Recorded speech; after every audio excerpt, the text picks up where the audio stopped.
2 ദിവസം എങ്ങാനും അടുപ്പിച്ച് ലീവ് കിട്ടി കഴിഞ്ഞാൽ പിന്നെ സ്കൂളിൽ നിന്ന് ഒരു ലോഡ് വർക്ക് ഇതേപോലെ വീട്ടിൽ ചെയ്യാനായിട്ട് ഉണ്ടാവും കേട്ടോ. അപ്പോൾ സ്കൂൾ തുറക്കുന്ന അന്ന് ഇതൊക്കെ നമുക്ക് കൊണ്ടുപോകാൻ വേണം. പിന്നെ എല്ലാതും ചെയ്യുക സ്കൂള് പോണതിൻ്റെ തലേ ദിവസം ആ ഒരു ലാസ്റ്റ് മിനിറ്റിലാണ് കേട്ടോ.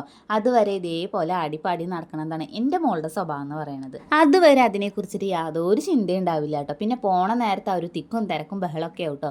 അപ്പോൾ എന്നും ഇതേപോലെ രാത്രിക്കാണ് കേട്ടോ വെക്കാറ്. അപ്പോൾ ഇന്ന് ഞാൻ പറഞ്ഞു നമുക്ക് ഉച്ചയ്ക്ക് തന്നെ ചെയ്യാമെന്നുള്ളത് കേട്ടോ. അങ്ങനെ വേഗം അതേ പേപ്പറൊക്കെ മേടിച്ചിട്ടുണ്ടായിരുന്നു കേട്ടോ.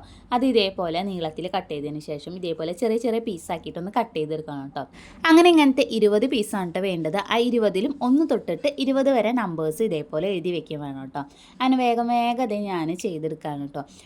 അപ്പോൾ ഇതേപോലത്തെ 3-4 വർക്കൊക്കെ നമുക്ക് ഇന്ന് ചെയ്യാനായിട്ടുണ്ടായിരുന്നു കേട്ടോ. അപ്പോൾ ആദ്യം തന്നെ എളുപ്പമുള്ളത് വേഗം ചെയ്ത് വെക്കാമെന്ന് വിചാരിച്ചിട്ട് ഇതാണ് കേട്ടോ ചെയ്തത്. അപ്പോഴത്തേക്ക് ഇതേ നമ്മുടെ ആളിവിടെ എണീറ്റിട്ടുണ്ടായിരുന്നു കേട്ടോ. അപ്പോൾ ഉറക്കമത്തിലാണ് ഇപ്പോൾ നിൽക്കണത്. അങ്ങനെ പിന്നെ ഞങ്ങൾ കരച്ചിലാകുമ്പോഴത്തേനും വേഗം തന്നെ എടുത്തു കേട്ടോ.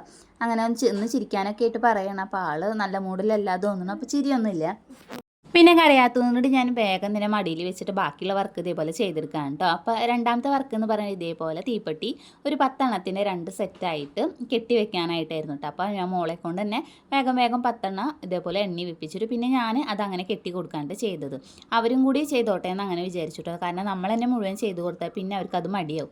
അങ്ങനെ പിന്നെ അതേ 2 സെക്ഷൻ ഇതേപോലെ ഞാൻ നൂലൊക്കെ കെട്ടിയിട്ട് കൂടുതലായിട്ടുള്ള നൂല് ഇതേപോലെ കട്ട് ചെയ്തെടുക്കും. പിന്നെ ബാക്കിയുള്ള വർക്കൊക്കെ രാത്രിയൊക്കെ ആയിട്ടാണ് കേട്ടോ ചെയ്തിട്ടുണ്ടായിരുന്നത്. അങ്ങനെ പിറ്റേ ദിവസം ഇതൊക്കെ ഞാൻ സെറ്റാക്കി വെച്ചിട്ടുണ്ടായിരുന്നു.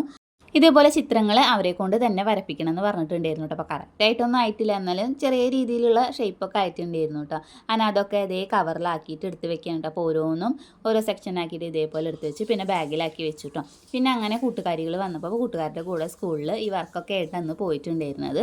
അപ്പോൾ ഇന്നത്തെ വീഡിയോ ഇത്രയേ ഉള്ളൂ കേട്ടോ. അപ്പോൾ ഈ ഒരു വീഡിയോ നിങ്ങൾക്ക് ഇഷ്ടമെങ്കിൽ ചാനലൊന്ന് സബ്സ്ക്രൈബ് ചെയ്ത് സപ്പോർട്ട് ചെയ്യാം. അപ്പം നമുക്ക് എന്തായാലും ഇനി അടുത്ത വീഡിയോയിൽ കാണാം.